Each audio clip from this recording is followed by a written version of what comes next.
মাধবপুরে আমাদের পাড়া আমাদের সমাধান প্রকল্পের রাস্তা নির্মাণ নিয়ে দুর্নীতির অভিযোগ উঠেছে। অভিযোগ, প্রায় 100 মিটার রাস্তার বদলে মাত্র 50 মিটার কাজ করে 1,36,223 টাকার প্রকল্প শেষ দেখানো হয়েছে। স্থানীয় বাসিন্দারা প্রতিবাদ জানালেও তৃণমূল নেতৃত্ব অভিযোগ অস্বীকার করেছে।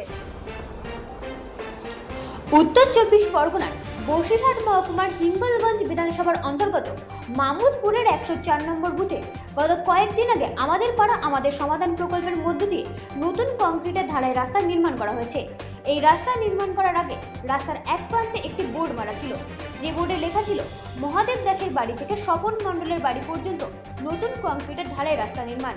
সেই প্রকল্পের জন্য বরাদ্দ করা হয়েছিল 1,76,223 টাকা, কিন্তু সেই রাস্তা পুরোপুরি না করে মাঝ রাস্তায় সেই কাজ সমাপ্ত করে দেওয়া হয়েছে বলে অভিযোগ গ্রামবাসীদের। এলাকার বাসিন্দাদের দাবি, আনুমানিক 100 মিটার রাস্তা হওয়ার কথা ছিল, সেখানে মাত্র 50 মিটার করা হয়েছে। অর্থাৎ যে রাস্তা মহাদেব দাসের বাড়ি থেকে স্বপন মণ্ডলের বাড়ি পর্যন্ত তৈরি করার কথা ছিল, সেই রাস্তা মহাদেব দাসের বাড়ি থেকে কিছুটা করা হয়েছে, বাকিটা রাস্তা না করে ঠিকাদার সংস্থা কাজ সমাপ্ত করে দিয়েছে। জানিয়ে দুর্নীতির অভিযোগ তুলেছেন এলাকার বাসিন্দারা। সমস্যার কথা পঞ্চায়েত সমিতির সভাপতি ও বিডিওর কাছে জানানোর পরও কোনো সুরাহ পাচ্ছে না স্থানীয় বাসিন্দারা। এলাকার বাসিন্দাদের দাবি, বোর্ডে যেভাবে লেখা ছিল, অর্থাৎ যেভাবে এই রাস্তার টাকা বরাদ্দ হয়েছে সেভাবেই রাস্তাটা করা হোক। Bureau report, রাতদিন news. হওয়ার কথা ছিল মহাদেব দাসের বাড়ি টু স্বপন মণ্ডলের বাড়ি পর্যন্ত, কিন্তু সেই রাস্তাটা হয়নি, অর্ধেকটা হয়ে আর হয়নি। কোথায় কোথায় জানিয়েছিলেন আপনারা? আমরা প্রধানকে জানিয়েছি, মেম্বারকে জানিয়েছি, বিডিওকে জানিয়েছি। কি বললো? মেম্বার বলেছে যে ওসব কিছুই না, তোরা বুঝবি না, এসব পয়সা অনেক জায়গায় দিতে হয়, সে নিয়ে তোদের সব মাথা ঘামিয়ে লাভ নেই, যেটুকু হয়েছে সেইটুকু নিয়ে তোরা সন্তুষ্ট হ। আমরা আরো এই রাস্তাটা করবো না বলছিলাম, কিন্তু করে ফেলেছি, এটাই হচ্ছে আমাদের দুর্ভাগ্য। এটাই আমরা কি চাইবো, যে এটা কি সত্যি এই পর্যন্ত করার কথা, না এটা কারোর পেটের খিদে ছিল, কেউ খিদে মিটিয়েছে, এটা কি ব্যাপার? এটা আমরা সেই জন্য আমাদের নিউজকে ডেকে এনে এটা জিজ্ঞেস করা। মানে আমাদের তো ওরা কেউ বলতে চাইছে না, আর ওরা কেউ বলবেও না, কিন্তু এটা কি ব্যাপারের মধ্যে আমাদের তো মানুষ হয়েছে, কিন্তু মানে কোন রকম জানার কোনো অধিকারটুকু নেই মনে হচ্ছে ভারতবর্ষের। এটাই হচ্ছে আমাদের জানার বিষয়। নাম আর কত নম্বর বুথ? আমার নাম হচ্ছে সঞ্জয় পাল, এটা 104 নম্বর বুথ। কোথায় এটা?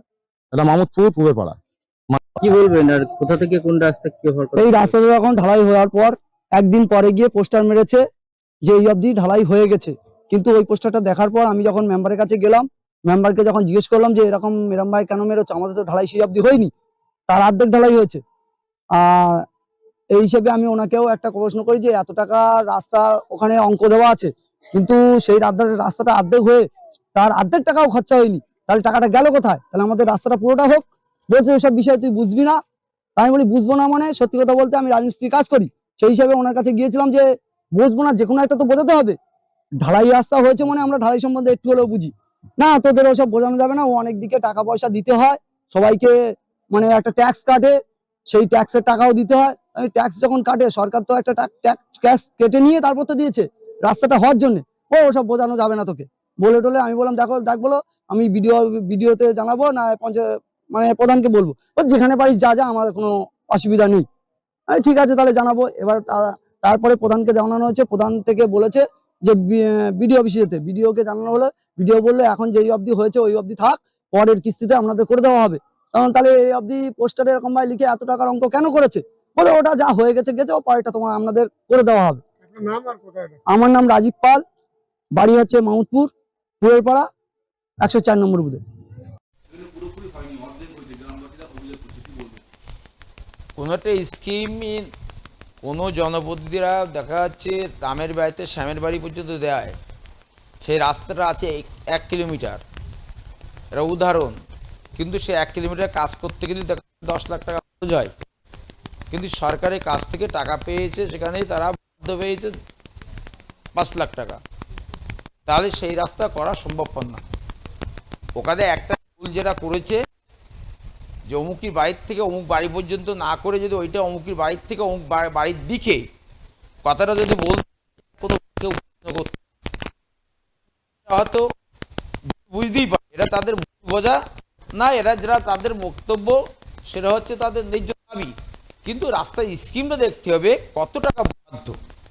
কোনো স্কিম আমের বাড়ির থেকে শ্যামের বাড়ি পর্যন্ত হয় না, কোনো স্কিম তার শিডিউল তৈরি হয়, শিডিউলি টাকার পরিমাণের পিডব্লিউডি স্কিম অনুযায়ী প্রত্যেকটা স্কিম হয় এত চওড়া, এত লম্বা, এত ফুট, এত স্কোয়ার মিটারে এত টাকা। সেই রাস্তাটা এত ফুট থিকনেস করে সেইভাবে কিন্তু কাজ করা হয়। ওখানে আমি যেটা শুনেছি, এখনও আমার পঞ্চায়েত সমিতি কোনো বিধেও দেয়নি, কারণ ওই গ্রাম পঞ্চায়েতে আমার পর আমার সমাধান, কিছু কাজ গ্রাম পঞ্চায়েত করেছে, কিছু কাজ পঞ্চায়েত সমিতি করা হয়েছে। এখনও আমাদের ইঞ্জিনিয়াররা এসআইআরের জন্য কোথাও যাওয়ার সময় পায়নি, তারা এবার সবে ফিল্ড নেবেছে। আমার ওখানকার পঞ্চায়েত সমিতির যতটুকু কাজ হবে ততটুকু সে বিল পাবে। পঞ্চায়েত সমিতি এরকম কোনো উদাহরণ নেই। 50 ফুট কাজ থেকে 30 ফুট কাজ করে তাকে ভুল বিবরণ দেবো। কারণ সাহেব পঞ্চায়েত সমিতির সভাপতি, পুত্র আমাদের পঞ্চায়েত সমিতির মেম্বারে এবং সাহেব